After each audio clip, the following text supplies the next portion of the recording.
நான் படுக்கையில் கிடக்கிறேன். என்னுடைய பிள்ளைகள், சகோதரர்கள், சகோதரிகள் அனைவரும் என்னருகில் கவலை தோய்ந்த முகத்துடன் அமர்ந்திருக்கின்றனர். என்னுடைய நெருங்கிய நண்பர்களும் என்னை சூழ்ந்து நின்று கொண்டு என் முகத்தையே பார்த்து கொண்டிருந்தார்கள். திடீரென்று எனது மூச்சு பெரிதாக இழுத்தது. பெரும் மூச்சாக இழுத்து இழுத்து விட்டேன். எனது நிலைமை மோசமாவதை கண்ட சிலர் யாசின் சூறாவை ஓத ஆரம்பித்தனர். மூச்சு இப்பொழுது கொஞ்சம் இலேசானது. எனது கண்களை திறக்கிறேன். ஏதோ ஒன்று எனது கண்கள் காண்கின்றன. ஆம், வந்துவிட்டார். மரணத்தின் வானவரான மலக்குள் மௌத் வந்துவிட்டார். நிரந்தர பயணத்தை நான் ஆரம்பிக்கப் போகிறேன். எனது வாய் திறந்தது. என் சகோதரன் சில துளிகள் தண்ணீரை எனது வாயில் ஊற்றுகிறான். அது அநேகமாக சம்சம் தண்ணீராக இருக்கும். மரண தருவாயில் எனது வாயில் ஊற்ற வேண்டும் என்பதற்காக நான் அதனை பாதுகாத்து வைத்திருந்தேன்.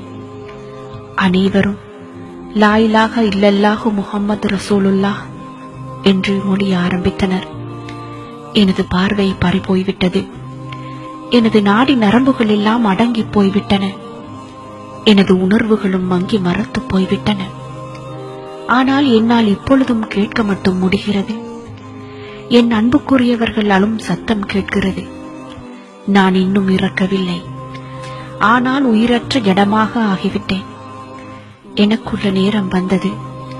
ஒரு நிமிடம் முந்தவும் இல்லை, பிந்தவும் இல்லை. காத்திருந்த மலக்குள் மௌத் அவரது கடமையை செய்ய ஆரம்பித்தார். விசுக்கென்று என் உயிரை பிடுங்கினார். என் உடல் சட்டென்று குலுங்கி அடங்கியது. அவ்வளவுதான், எல்லாம் முடிந்துவிட்டது. நான் இவ்வுலகை விட்டு பிரிந்து விட்டேன். என்னை வழி அனுப்பி வைப்பதற்குள்ள ஏற்பாடுகள் ஆரம்பமாகின. நான் மாடாய் உழைத்து சேர்த்த சொத்துக்கள், வங்கி தொகைகள், அனுபவித்த விலை உயர்ந்த கார்கள், வாழ்நாள் முழுவதும் நான் சேகரித்த எனது தொடர்புகள் அனைத்தும் இனி எனக்கு எந்த பயனையும் அளிக்கப் போவதில்லை. இனி எனது அடையாளம் என் கப்ரு மட்டும்தான். எனது பெயரும் மாற்றப்பட்டு விட்டது. என் பெற்றோர் பல நாட்கள் ஆலோசனை செய்து தேர்ந்தெடுத்த எனது பெயர், அவர்கள் வாயால் கூவி கூவி அழைத்து மகிழ்ந்த அந்த பெயர் மாற்றப்பட்டு விட்டது. இப்பொழுது எனது பெயர் ஜனாசா, அதாவது இறந்த உடல். எனக்கு நெருங்கியவர்கள் எனது கபரை வெட்டுவதற்கான ஏற்பாடுகளில் இறங்கியுள்ளார்கள். ஜனாசாவை நீண்ட நேரம் வீட்டுக்குள் வைக்கக்கூடாதாம். அவர்களுக்குள் பேசிக் கொள்கின்றனர்.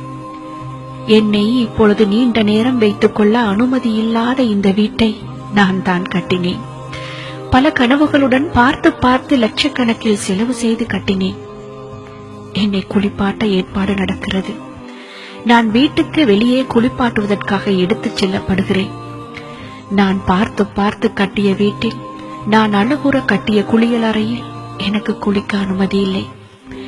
குளியல் அறையை சொகுசாக பயன்படுத்த வேண்டும் என்பதற்காக விலை உயர்ந்த பொருட்களை வாங்கி அங்கே பொருத்தினேன்.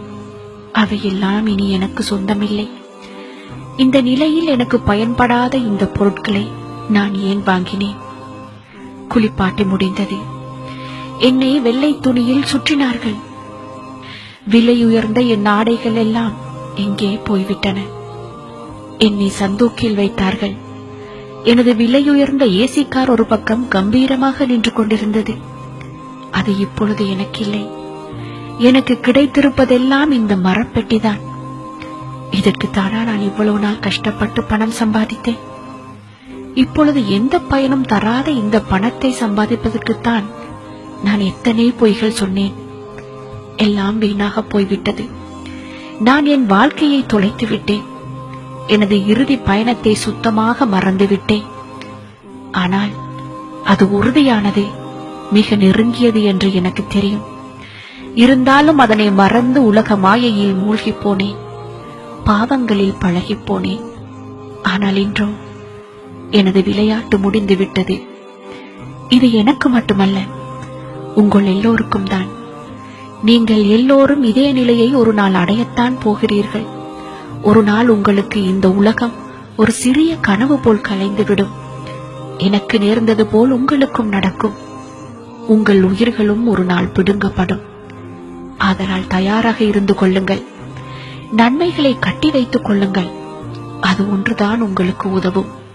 உங்கள் இறுதி பயணத்தை இன்பமயமாக மாற்றும். மறுமை வாழ்வை மகிழ்ச்சிகரமாக மாற்றும். மரணத்தை மறவாதீர்கள். அது நிச்சயம் வந்தே தீரும். அது உங்களை இதோ நெருங்கிவிட்டது.